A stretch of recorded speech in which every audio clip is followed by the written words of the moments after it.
Uncharted has begun. And Tenet delayed once again? Oh my gosh, not again. All that and more coming right at you. Hey guys, this is Ish. And this is Ant. And we're Movie Minds, where we keep you up to date with all the movie news and reviews and some shows. Yeah, and please follow us on all our social media platforms. Follow us, press the like button, the comment button, share it if you would like. Hey, follow us on Twitter, on Facebook, and on Instagram. We'd appreciate it, guys. We love your guys' support. Thank you so much. And we love the likes, everything that you guys say. We love it. Yeah. Thank you so much. Other than that, how's it going, man? Honorable mention. Well, before we go into honorable mentions, I guess it's been good. It's been all right. Yeah? Yeah. We've been busy.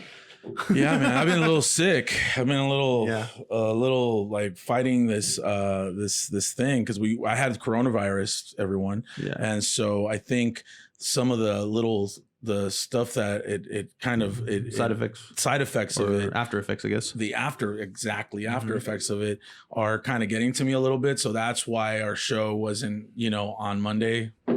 Guilty as charged. Yeah. But it was there's just some things. So please continue to pray for me. Everything. I feel good. Don't get me wrong. I feel good, but there's just like little things here and there that the human body still needs to adjust after having something like this. One of my other friends, he told me about some side effects that he's been experiencing. Oh, really? Lately. Yeah. Yeah. So I've been like trying to figure out if I have any side effects. Dun dun dun.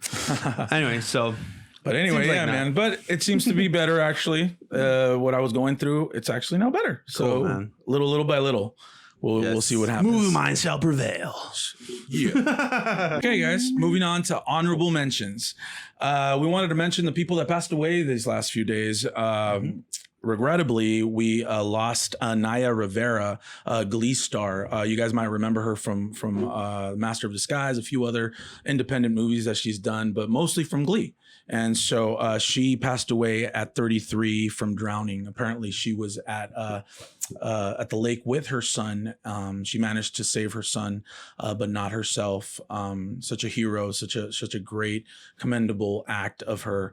But we just wanted to, send our condolences to her family and all her fans and everybody here. We just are with her, and so yeah. That's one of the things that happened throughout these few days. Also, very, very sad. Kelly Preston, John Travolta's wife, also passed away at 56 from breast cancer. She'd been battling with breast cancer for 2 years.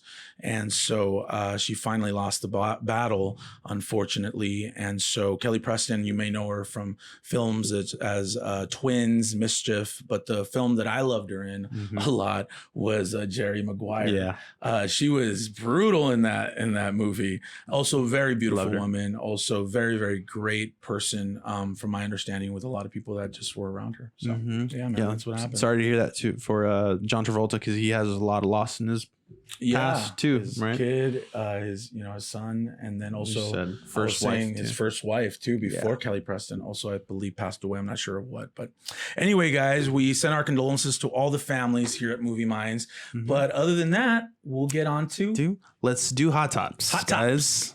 We have some great news, a great post from our dear friend. Well, I call him my friend because he's my neighborhood Spider-Man. Friendly neighborhood Spider-Man. Uncharted star Tom Holland posts a picture that has Drake on it. Or no, Nathan. Not Nate. Not Drake. Nate. Drake. Nathan Drake is his name. But Nathan Drake. And so it seems like production has begun. There is a clarification in the whole report that they haven't started shooting the film yet. Right. But many of these productions, as some of you may know, they don't really start off like pressing the green button to record, right, or the red button, and there's a lot of prep, and so this is probably like the first beginning of like script, reading together and stuff like that. So sounds fun. What do you think about this? Yeah, I think. I'm excited about this post. I'm glad that he did something like this, only because this is 13 years in the making, guys. They've been talking about making this movie. It's been changing a lot of directors. David Q. Russell, Neil Berger, Seth Gordon, Dan Trachtenberg, Travis Knight, which was the last one that was mentioned to helm the project with Mark Wahlberg. And for some reason, I guess Sony didn't agree with it, what they were, the direction of the movie, and Mark Wahlberg got replaced by Tom Holland. And so Mark now Wahlberg's Ruben still Fleischer, there, right? Though Mark Wahlberg is still part of the production. I don't know. I think so. Yeah. I know that he got replaced by Tom Holland though, but I know that maybe they were thinking about putting him in another role. Yeah, in the yeah. movie. I think that's what happened. And so now the director Robin Fletcher has a lot of questions to be answered by him with all this. He filmed Venom, correct? Yes, Venom was one of the ones. But I'm excited, man. I'm glad that they're making this movie. I mean, I don't know if you guys know, but Uncharted is actually based off a video game. There's 4 iterations of the video game so far, I believe. Maybe there's 5. I'm not sure. I think there's 5. I believe. Okay, there's 5. I think the last one I bought. Was 4. 4. I'm sorry, 4. 4. Yeah. Yeah, and so. But it's great to hear. I love Tom Holland. I think I've seen a couple of pictures and they seem pretty legit, man. Yeah, I am excited to see this video game franchise. By the way, almost all video game franchise movies, the adaptations suck. For the most part, they don't work out. They don't work out. So this game does have. I only played one game, and it's really fun. It's like Tomb Raider. It's really pretty much that. Yeah. But to have Tom Holland on this project, he's so likable, man. Like I can't see the kid in a dark light. Like he saved Spider-Man. you know what I mean? In the Marvel Cinematic Universe. He really did. So I just like I can't wait to see him take on another huge role like this, because in the video game industry, which is probably bigger than the movie industry, by the way. Yes. This game is a humongous blockbuster hit. So I can't wait to see Tom take on this role. Man. Yeah, it's going to be hard though, thinking of how they're going to get started with this, with everything that's going on right now. Well, yeah, that's the crazy part, that they have this whole production starting out, and COVID's still around. Yeah, and it looks like they're still ramping up and stuff like that. I know that by this time, everyone's trying to adapt to what's coming up next, right? The next few months. And so I think this production is probably ready for that one. So this movie actually, which is the difference from most movies, have been moved up. Actually, it was a set date to come out at October 8th of 21, and now it's set to come out on July 16th of 21.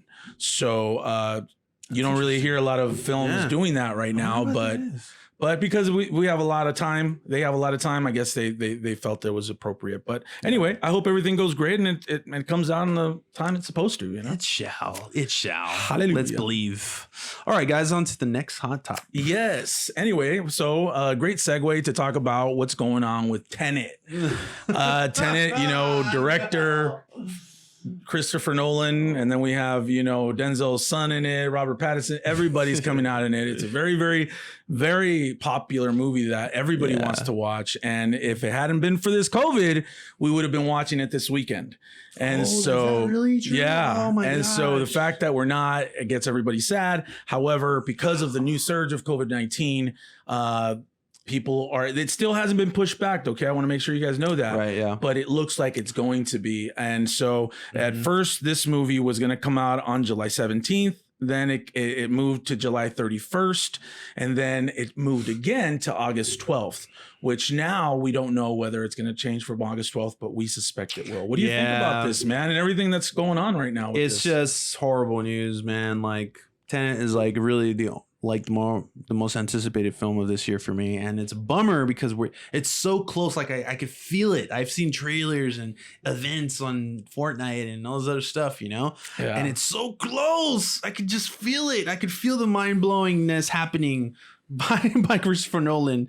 Yeah, but it's so far away too at the same time. Unfortunately, I see this definitely moving away because California, Florida, Texas, all these bigger cities are getting pretty much stricter with lockdown protocols and social distancing protocols. But there is hope, man. Like I was visiting the other day Victoria Gardens, and there's like a ton of places where they're still open. There's still like, there's like patios outside. There's like tables on the street now, and so there's businesses that are adapting to the struggle of COVID lockdown. I think that movie theaters are gonna have. This is probably the last strike. If they don't wise up and say, okay, now we have to figure out a way to get around everything, and even like the drive-ins and like the whole pop-up, drive-ins too. Right, you know what I mean? These things are, industries that need to like really wise up now. Like we can't keep on pushing back anymore. I think this has to be the last straw. Yeah, no, I think you're right. I think that this is probably, hopefully, let's just hope that that after this one pushback, everything continues to be back to normal. Dude. However, it looks like not only is it affecting Tenet, but it's also affecting Batman, the new Matt Reeves movie with Robert Pattinson as well. And it looks like a lot of them are going to be moving in studio instead of filming outside Batman. They're going to be moving into studios now.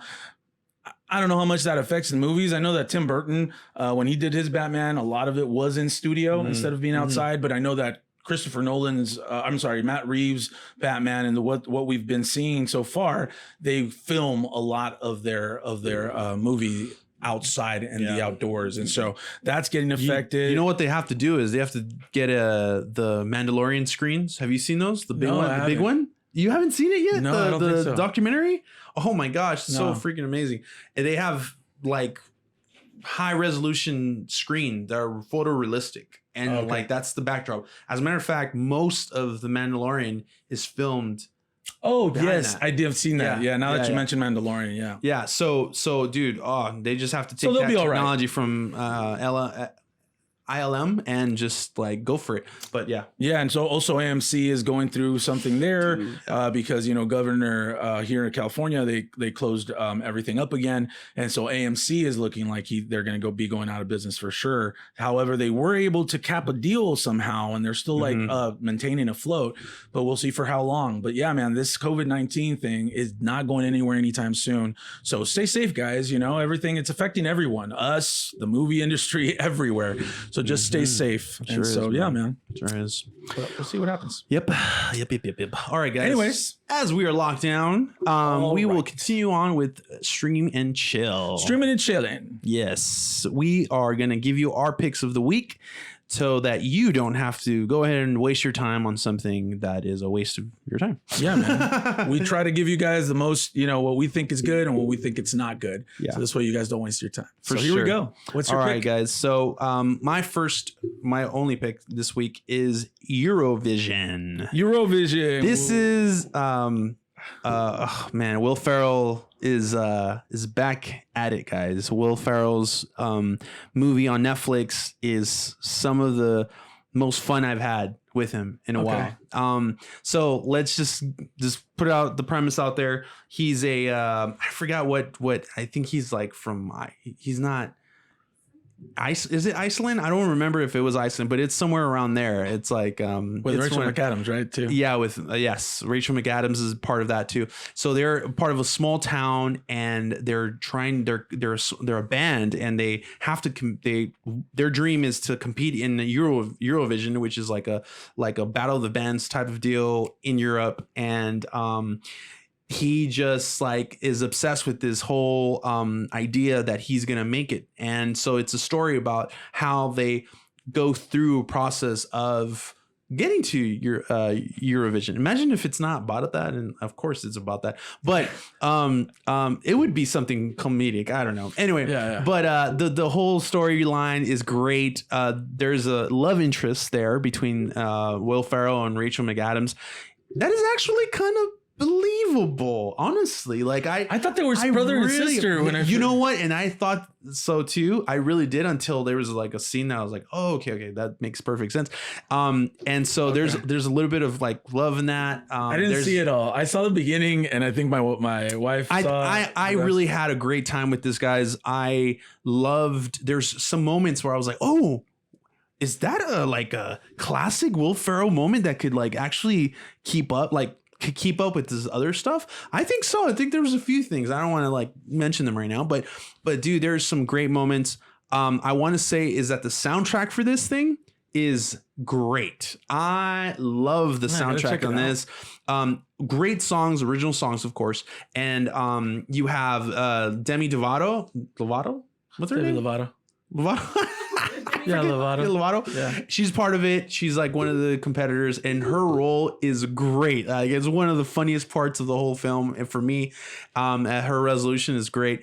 Overall, I think this is one of the best Will Ferrell movies that has come out since. I mean, Other Guys, I guess, like it's really, I really love it. And I love the whole premise. The singing is actually pretty good. I mean, honestly, guys, for someone that loves, Will Ferrell comedies and has a heart for music, this is just a must for you guys. So please check it out. What's your score? What's your, man. Oh, I didn't know I was going to be asked this. I'm going to say a 4. Because there are some moments where it just like jokes are like little pulled. There's nothing like Step Brothers in that movie, right. And so I do think that it requires some investment into it all, and just kind of you have to push through it. So okay, cool. Yeah. Did you give it a score? Yeah, 4. Oh, a 4. Okay, good. Out of 5? Yeah. Oh wow, then that's pretty good. It is good. I want to watch it again. I've been so pushed back. I have so many things that I want to watch. Recently, I've been watching Lord of the Rings. Yeah, I've been hearing you. I've been having epic moments in my living room. Yeah, that's great, dude. I wish I had the new eyes to be able to watch those films again. That's what I say about Star Wars all the time. Yeah. But what's yours, so mine is gonna be con mucho amor. The Walter Mercado documentary on Netflix, guys. Eurovision is also on Netflix, right? Yeah. And so this one's also on Netflix, and it's called Mucho Amor with Walter Mercado. Walter Mercado was this guy. So my heritage, I'm Mexican. My family, my mom, my grandmother, everybody would get around the TV when they would be watching their soap operas, like El Primo Mayor and the Mentira and all these telenovelas, the soap operas in Spanish. Right after they would watch like Sábado Gigante and all that and those things, this guy would come on after their show and he would like basically go through the whole horoscope and give all the Libras and Capricorns and all this other stuff and tell them what their day is going to be. Now, I know, I was a kid back then. I didn't know what I was listening to, but it was very intriguing.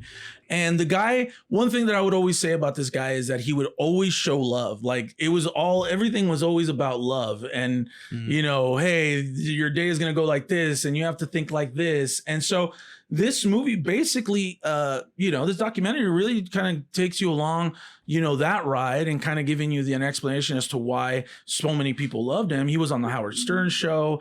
He was on Sally Jesse Raphael. He was on a bunch of like daytime television in the United States and the English programming. And so all of a sudden one day he disappeared. He disappeared. Nobody knew what happened to him. So in the documentary, they really dive in as to what happened to him and why did he leave. And it had something to do with money, obviously, always. And then, managers and all these other things. But the guy, when you see him, he's passed away now. He passed away in 2019 in November. In November, yeah. But he was able to do this documentary, obviously, before he passed away.